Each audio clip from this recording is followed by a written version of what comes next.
असा एक वनवास ज्यामध्ये आपल्या घरात 50 वर्षापेक्षा जास्त काळ सत्ता राहिलेली आहे आणि त्याचबरोबर स्वतः मुख्यमंत्री, आमदार, मंत्री अशी वेगवेगळी पदं वेगवेगळ्या कालखंडात भूषवली आहेत. आपण असं का म्हणतोय? हे स्टेटमेंट दिलेलं आहे भाजपचे सध्याचे खासदार आणि काँग्रेसमध्ये असलेले आधी अशोक चव्हाण यांनी. ते बोलतायत की काँग्रेसमध्ये माझा 14 वर्षाचा वनवास होता. त्यांना वनवास भोगावा लागला आणि भाजपने मान सन्मान दिला आणि त्यांनी सन्मानाने भाजप पक्षात प्रवेश दिल्यामुळेच आता ते खासदार झालेत. हे स्टेटमेंट आहे मुख्यमंत्रीपद भूषवलेल्या एका नेत्याचं आणि त्याचबरोबर ज्यांचे वडील 2 वेळा मुख्यमंत्री होते, कॅबिनेटमध्ये मंत्रीही होते केंद्र सरकारच्या, अशा मंत्र्यांचा मुलगा स्वतः मुख्यमंत्री असलेला ज्यांनी वेगवेगळी पदे भूषवलीत, तो आता भाजपमध्ये आहे. असे हे अशोक चव्हाण यांनी 14 वर्षाच्या वनवासाबद्दल वक्तव्य केलं आहे. मित्रांनो, कोणाकोणाला असा वनवास हवा आहे? लाईक करा, कमेंट करा आणि सबस्क्राईब करा. लातूर येथे भाजप कार्यकर्त्यांचा संकल्प मेळावा पार पडला. त्यात बोलताना काही वर्षापूर्वीच भाजपवासी झालेले अशोक चव्हाण यांनी भाजपवरती स्तुती सुमणे तर काँग्रेसवरती तोप डागली. ते म्हणाले, 2010 मध्ये माझ्यावर विनाकारण खोटे आरोप करण्यात आले. आता हे आरोप करणाऱ्यांमध्ये त्यावेळी विरोधी पक्षात असणारी भाजपच होते, हे तुम्ही लक्षात घ्यायला हवं.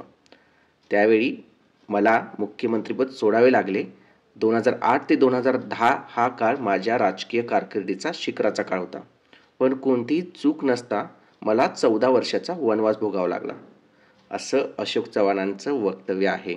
आता त्यांना वनवासाला कारणीभूत जरी ते इंटरनल नेत्यांना बोलत असतील, तरी त्यावेळीचे विरोधक असणारे भाजप आणि इतर पक्ष यांनी अशोक चव्हाणांच्या विरोधात आवाज उठवलेला आदर्श घोटाळ्यावर.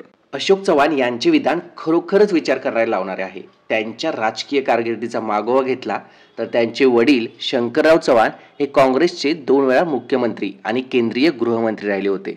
म्हणजे चव्हाण कुटुंब हे काँग्रेसमध्ये पिढ्यानपिढ्या प्रभावी राहिलेले घराणे आहे. अशा घराण्याला काँग्रेसमध्ये वनवास भोगावा लागला, हा दावा कितपत रास्त आहे, हा प्रश्न पडतो. आदर्श घोटाळ्याच्या आरोपानंतर त्यांनी मुख्यमंत्रीपदाचा राजीनामा दिला आणि त्यानंतरही जवळपास प्रत्येक निवडणुकीमध्ये अशोक चव्हाण यांना काँग्रेसने उमेदवारी दिली. त्यानंतर त्यांना मंत्रिपदही मिळाले. महाविकास आघाडी सरकारमध्ये 2019 ते 2022 या कालखंडामध्ये अशोक चव्हाण हे मंत्री होते. 14 वर्ष वनवास हा दावा अतिशक्ती असा वाटतो. आता महाविकास आघाडीचं सरकार हे 2019 नंतर फॉर्म झालेलं सरकार होतं आणि त्यामध्ये जर अशोक चव्हाण यांनी मंत्रिपद भूषवलं आहे तर 14 वर्षाची आकडेवारी ते कुठून आणतायत, हा प्रश्न निर्माण होतो. लहानपणापासूनच काँग्रेसच्या मार्फत सत्ता पाहिलेले अशोक चव्हाण यांनी काँग्रेसमध्ये असताना सर्व पदे, संधी, सत्ता मिळाल्यानंतर आता भाजपमध्ये प्रवेश करून भाजपने सन्मान दिला असे म्हणणे राजकीय सोयीनुसार भूमिका बदलल्यासारखे दिसते. हे केवळ पक्षांतर नाही तर स्वतःच्याच घराण्याच्या काँग्रेस वारसालाही विरोधी बाजूने उभे करण्यासारखे आहे. जनतेच्या नजरेत हे राजकीय परिपक्वतेपेक्षा राजकीय स्वार्थाचं उदाहरण ठरू शकतं. अशोक चव्हाणांनी 2008 ते 2010 या काळात महाराष्ट्राचे मुख्यमंत्रीपद भूषवलं होतं.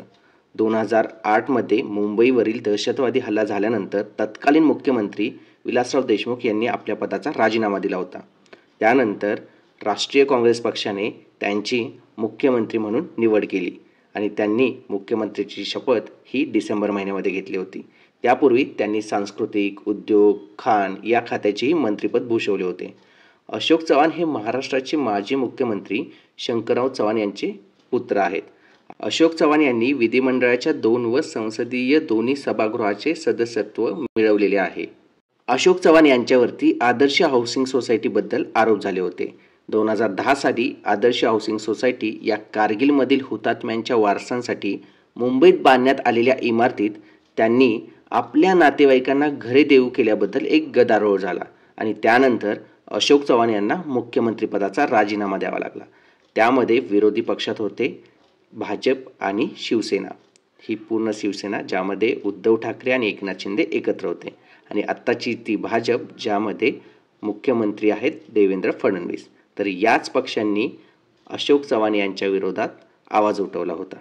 अशोक चव्हाणांनी वेगवेगळी संविधानिक पदे भूषवली आहेत.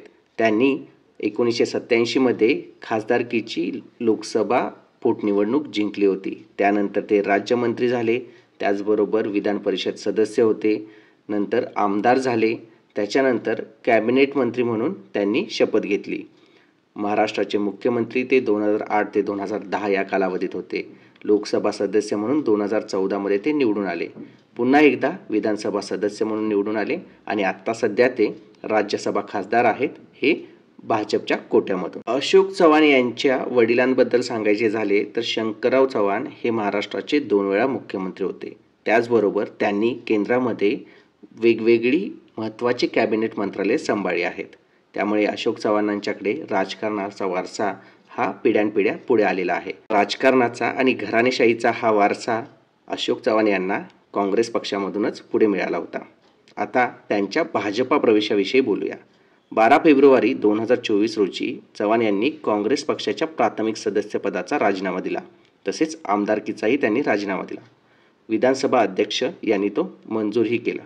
त्यानंतर दुसऱ्याच दिवशी त्यांनी भारतीय जनता पक्षात प्रवेश केला आणि भारतीय जनता पक्षातर्फे त्यांनी राज्यसभेचे सदस्य म्हणून निवडणूक लढवली व ते बिनविरोध निवडूनही आले. आणि आत्ता त्यांची मुलगी ही आमदार आहे भाजप पक्षातून. अशोक चव्हाण यांच्या काँग्रेसमधील वनवासाची सुरुवात 1984 साली झाली. ते महाराष्ट्र प्रदेश कार्यकारिणीमध्ये सक्रिय झाले आणि त्यानंतर 2024मध्ये त्यांनी काँग्रेस पक्षाच्या सदस्यत्व पदाचा राजीनामा दिला, आमदारकीचा राजीनामा दिला आणि दुसऱ्या दिवशी भाजपमध्ये प्रवेश केला. तर एवढा कालखंड त्यांचा वनवास त्यांनी सहन केला आणि भाजपमध्ये आता ते सन्मानाने जगतायत किंवा सन्मान मिळून त्यांना खासदारकी मिळाली आहे, असं अशोक चव्हाणांचं म्हणणं आहे. मित्रांनो, तुम्हाला या वनवासाविषयी काय वाटतं? कमेंट करा, लाईक करा आणि आमच्या चॅनलला सबस्क्राईब करा.